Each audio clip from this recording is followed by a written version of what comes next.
told that Britain has suffered something called a gastronomic revolution. Is this true? What does it mean? How many people does it really afflict? Did anyone get hurt? What does such a revolution look like? Does it look like this?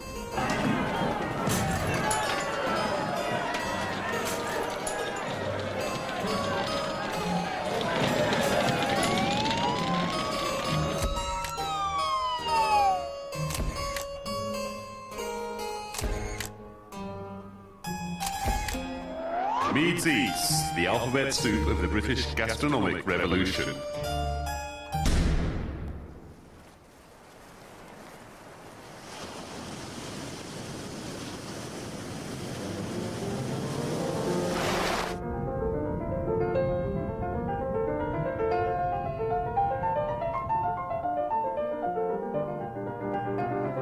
If there has been a gastronomic revolution, how come a delicacy such as elvers, which are netted on the Severn, are taken to the Elver station at Gloucester to be transported to Spain?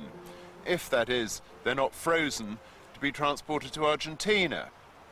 And it's not only elvers that this country disdains.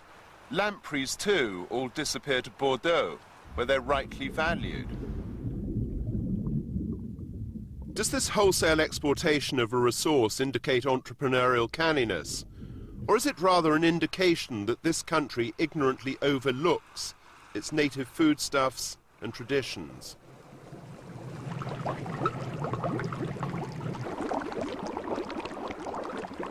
The national dread of boiling is ascribable to its having been taken too literally.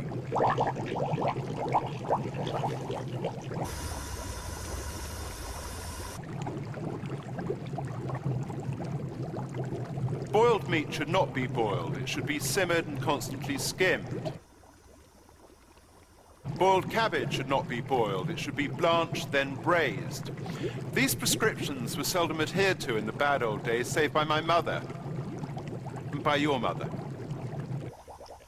The British have dispensed with boiled beef and carrots, though they seem perfectly happy to eat pot-au-feu in France, bollito misto in Italy, cocido in Spain.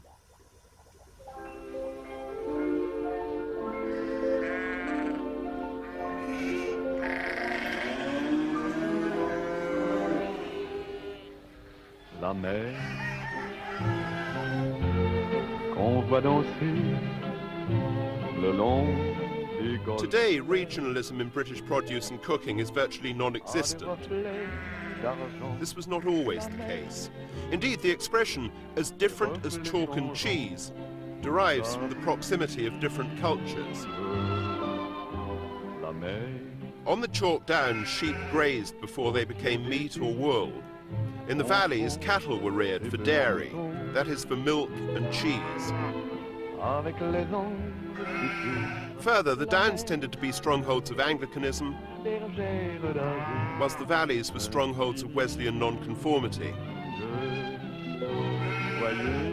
Two terrains, two agricultural processes, two foodstuffs, two denominations.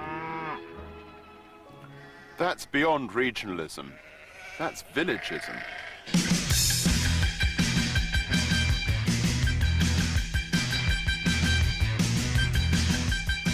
London, restaurant capital of the world, whatever that means. Who made that boast? A restaurateur, of course. There are two areas in which London restoration excels. The first is design.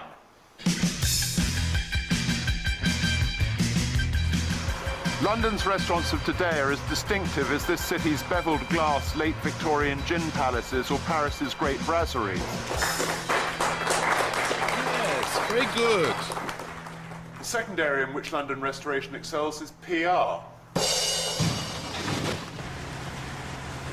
The PR deludes the press deludes the public deludes the restaurateur deludes himself. The boast is made true. So what?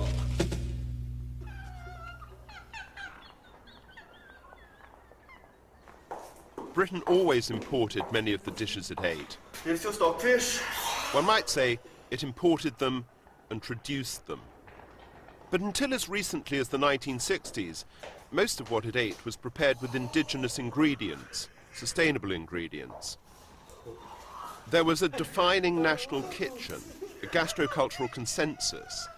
There was a recognisable gamut of dishes which added up to something called British cooking, which was nowhere near as bad as its retrospective reputation makes it out to have been.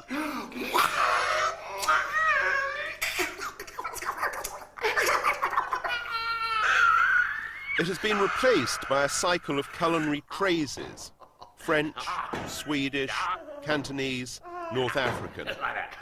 There's nowhere on earth that is free from the depredations of the British cook, taking arrogant revenge for the loss of empire whilst exhibiting a denial of confidence in national identity. Mom's dictum that if you want to eat well in England, you have to eat breakfast 3 times a day was no doubt an epigram for an epigram's sake. But it does contain a truth that's still applicable today. Full English is in one regard all too English. Bacon with mushrooms, with eggs, with black pudding, with sausages, with kidneys, with tomato, with fried slices, with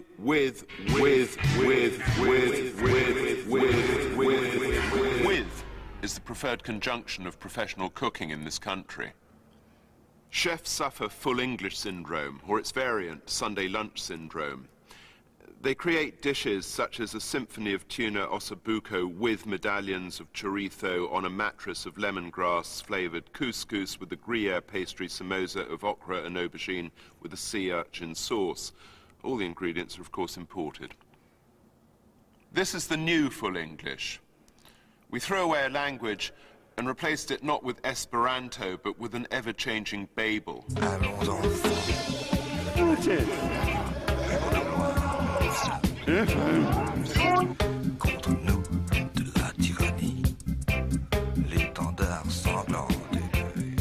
Every year in Britain, there are published 900 books devoted to food and drink. New Scottish Enlightenment.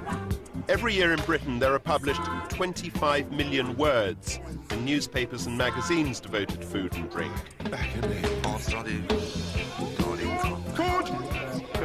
Every year in Britain, there are transmitted 4,000 hours of television devoted to food and drink.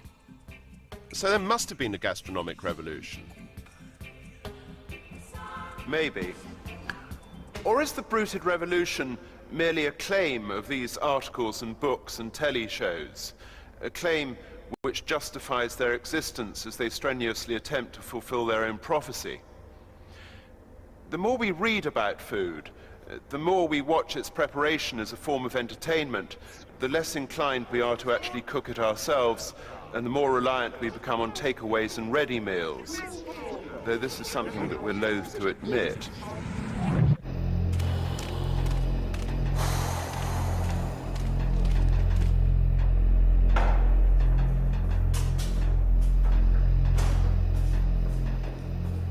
There is no country in Europe in which artisan food producers have a harder time than in Britain.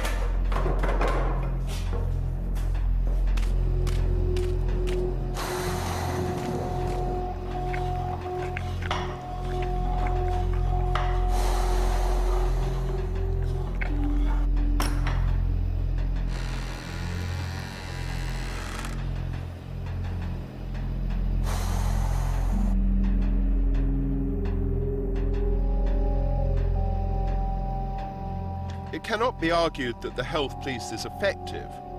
Lager contains particulates which cause tinnitus. The number of cases of herpes contracted from Frankfurters rises every year. In the West Country, pasty-related dementia is epidemic. Nothing is done about it because one corrupt government after another allows its food policy to be determined by the interests of supermarkets and bulk producers. So the health police pick on the little people. This doesn't happen in other EC countries because regulations there routinely go unimplemented. Why? Because the health police in those countries is composed of people who will eventually consume the artisan produce. There may be few regional differences in this country's culinary repertoire, but there are chasmic differences drawn along the lines of wealth, aspiration, and of course social class. 90% of the populace lives on industrial food. 10% eats what might, faute de mieux, be called real food. Little of which derives from this country, for most British production is predicated on quantity rather than quality.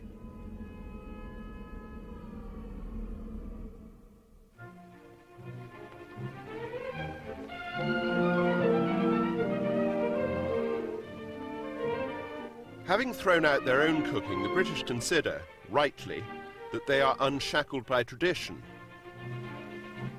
They consequently consider, wrongly, that cooking is a matter of creativity, experiment, innovation. It isn't. Cooking is a craft, not an art. The difference between craft and art is that art ought never to repeat itself, whilst craft ought always to repeat itself.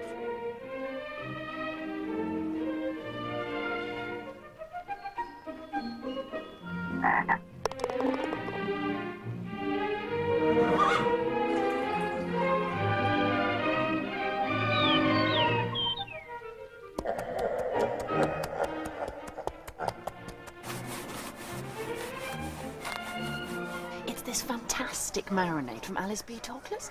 You get a vet syringe and you fill it with Armagnac and orange juice. And then for a week, you just shove it up the... Oh, sorry, Melissa, I didn't mean it. It's an internal marinade. Is he doing?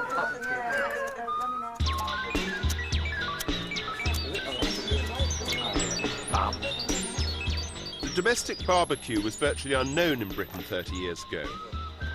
Fruitwood is preferable to fruitwood genuine aroma-style briquettes, of which 50,000 tons are sold every year.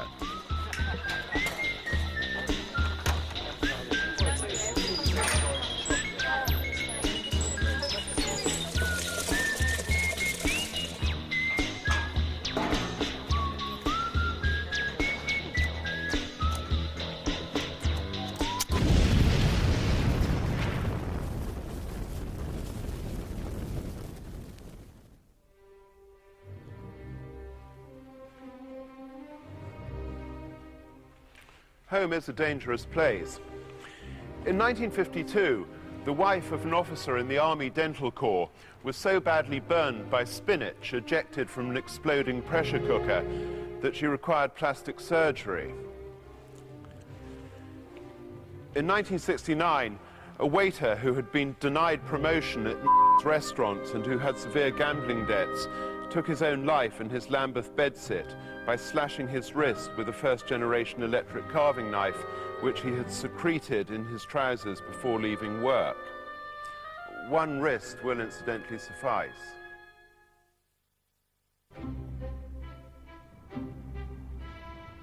Good food has nothing to do with luxury food.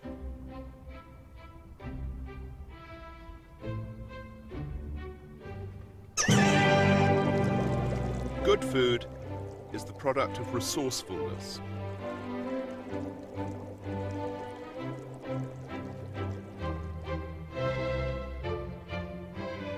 Benedictus benedicat per Jesum Christum Dominum nostrum. Table manners were Britain's compensation for its food. We had pious ceremonies in lieu of decent nosh. It's what we did at table. Manners made up for the inadequacy of the grub. In countries which are unself-conscious about what they eat, no one waits for anyone else to start. They just get stuck in. And in those countries, the right-handed eat with their fork in that hand. It is, after all, the instrument you eat with.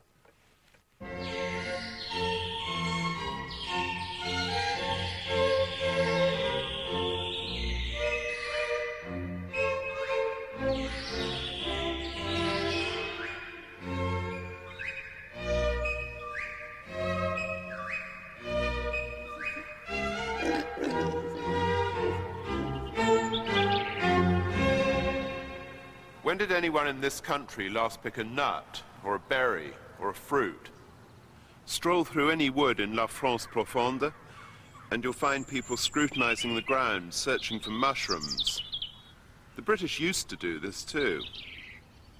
The best fungus of all, Boletus edulis, did exist in Britain BC, before Carluccio. I like the man, but I loved my mother, and she taught me to identify them and to pick them, just as her parents had taught her on days out from Southampton in the New Forest in the 1920s. All that was different then was the name. We have today adopted a version of the French, cep. 80 years ago, they were called penny buns. We all know that organic's the big thing now, with a nice, tasty premium price, of course. Added value.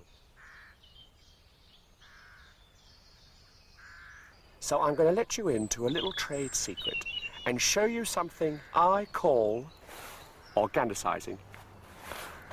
Take 100 weight of spuds and a nice pile of quality earth. Rub earth into spuds to give them a generous coating. And before you can say Jack Robinson, organic spud.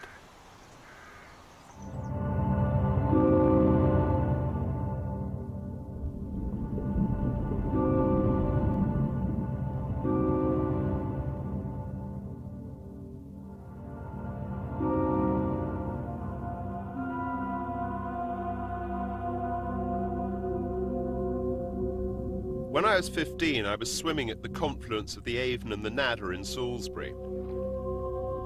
I came face to face with a 20-pound pike in the weeds. Though I'm sure that the prognathous monster was more scared of me than I was of it, I still got out of the river in double-quick time.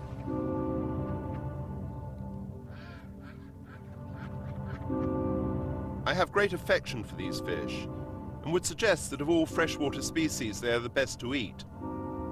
This is not a view shared by my compatriots.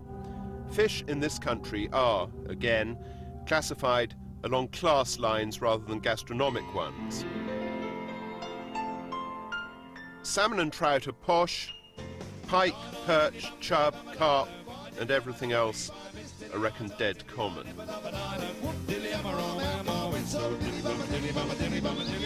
Fishing for trout and salmon costs an arm and a leg. Fishing for the others is cloth-cap, blue-collar proletarian. This is a truly fatuous taxonomy. It ruptures the link between fishing and the table. It obliterates the reason for fishing. It turns fishing into a mere hobby. It rejects fish as a resource.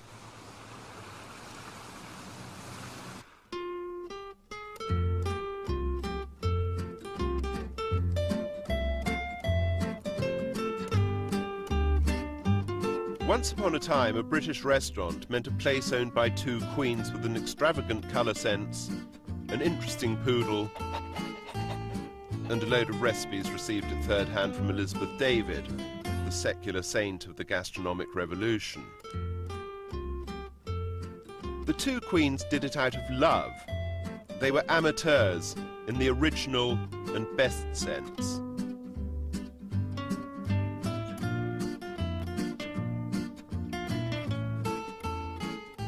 Amateurism is routinely considered to be inimical to professionalism.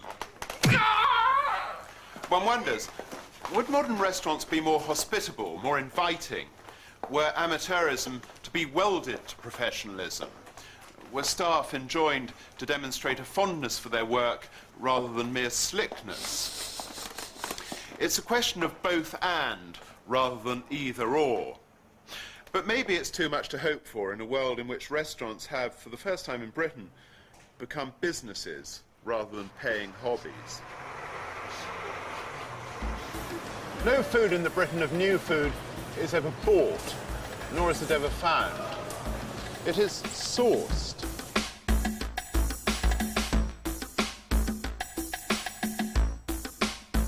I might source some cheese from here, or I might source some olive oil here. And if I source the olive oil, I won't pour it. I shall drizzle it. It is mandatory to drizzle olive oil. And should I use that or another oil for cooking, it will be for pan frying. an expression which presumably differentiates that method of boiling an oil from coat hanger frying. These usages are ugly, precious, twee. They suggest that real food belongs to a hermetic caste with an exclusive vocabulary.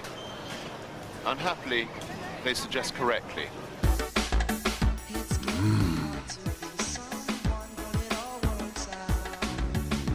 Formidable, mais quelle beauté troublante. Tripe, flaky. Trippe, chaos, tripe. Only in English does the word for a cow's stomach signify worthlessness and rubbish. Yeah.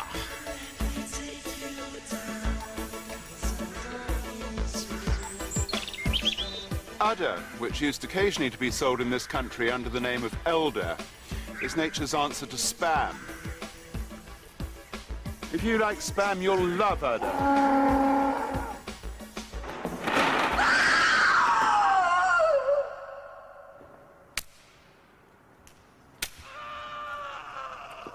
Vegetarians.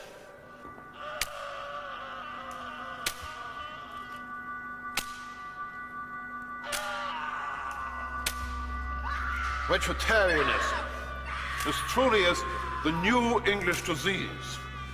Like the old English disease flagellation, it speaks of hatred of the body. It's a form of internal corporal punishing. It is saying there can be no pleasure without pain. Any day, give me a good whipping and beef with burgundy, huh?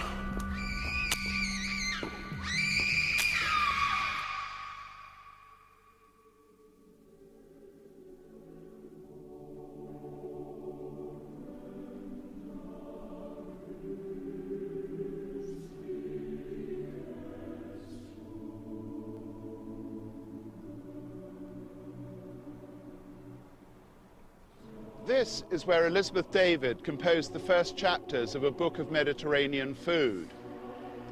If there has been a gastronomic revolution, this then might be said to be the place where it started. I've sourced the beginning. But one might be forgiven for wondering, has it actually spread any further?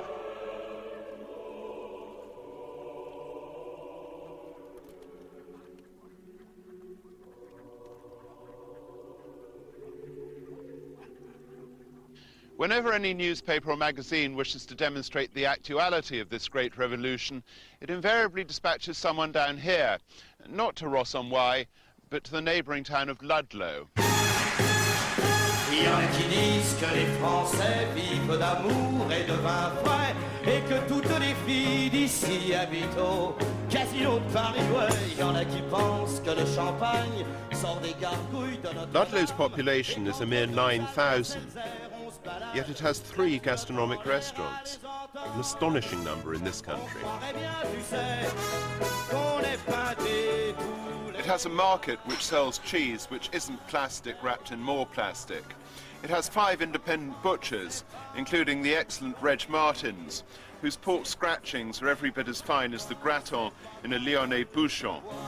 C'est en France qu'il y a Paris, mais la France est aussi un pays où il y a... Indeed, Ludlow is rather French in feel. Its bourgeoisie, the people with the money to support posh restaurants and shops, live in the town rather than in the surrounding villages, which is the English norm. Its people take pleasure in the predominantly local produce.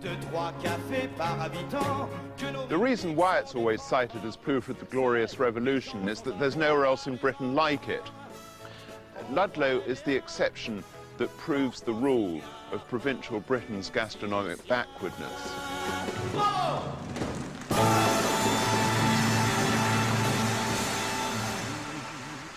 You better come on in my kitchen. The blues were born out of desperation, discrimination and indigence in a particular place at a particular time. When she's gone, They were regarded in this country as dangerously primitive.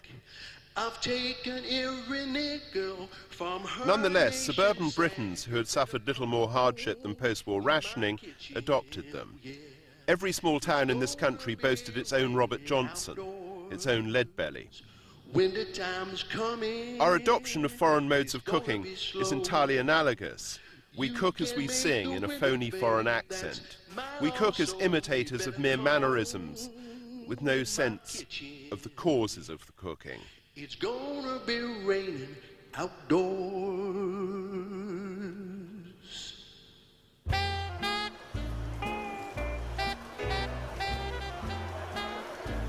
It's ham. Lovely. And what? Where's it from? I come to the shop, of course. It's York ham, and it's from...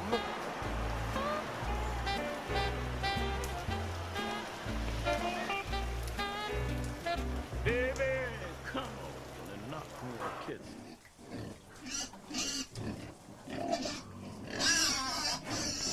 I'll give you a clue. It's a bird. A bird? Well, I've eaten a cockatoo in my time, but none of them tasted like this. Really, you surprised me. It's an Aylesbury duckling, and it's from...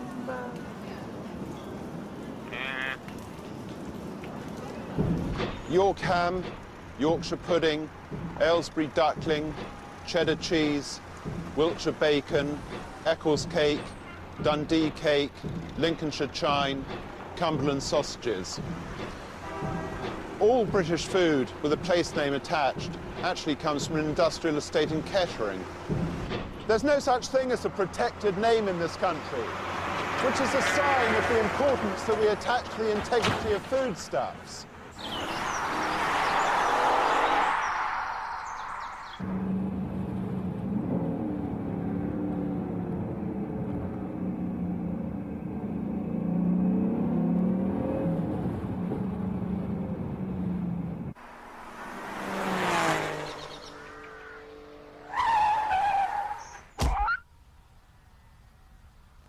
The last time I hit one of these, I scraped the fellow off the road and popped him in the boot, or trunk as you Americans would have it.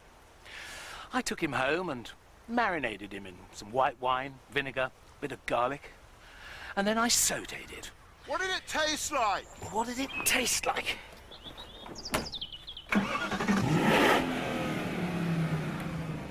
Bit like dog. Toodle pip.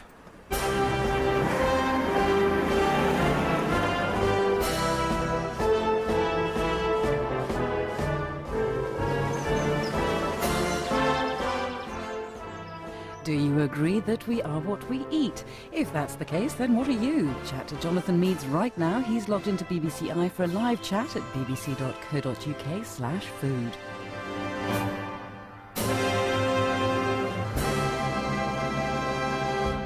No animals were eaten in the making of this film.